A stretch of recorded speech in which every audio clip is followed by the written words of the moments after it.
Mesdames et messieurs, bienvenue sur cette édition spéciale. Abonnez-vous pour suivre l'essentiel de l'actu 360. Le sujet du jour est grave et va vous surprendre. 25 années politiques chaotiques.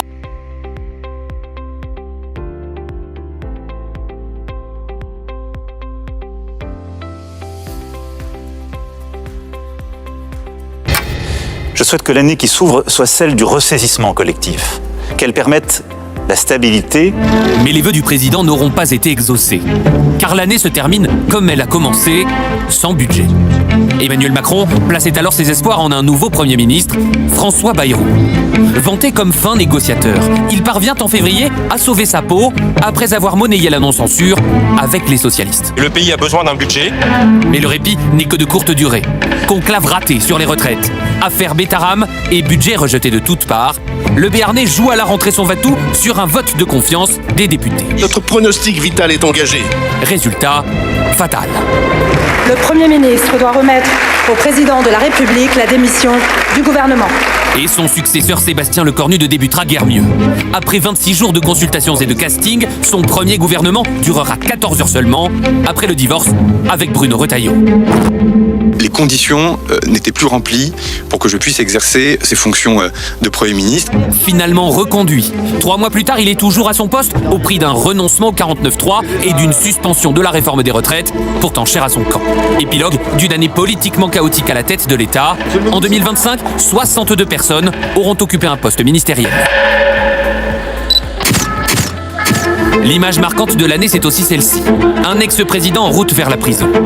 Poursuivi dans l'affaire du financement libyen de sa campagne de 2007, Nicolas Sarkozy est condamné pour association de malfaiteurs en première instance.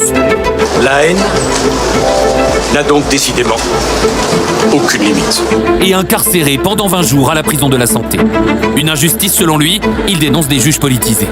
Le même argument que Marine Le Pen. La patronne du RN a elle écopé d'une peine d'inéligibilité dans l'affaire des emplois fictifs de son parti au Parlement européen. Une sentence avec exécution provisoire. Elle a fait appel et ne sait toujours pas si elle pourra se présenter en 2027.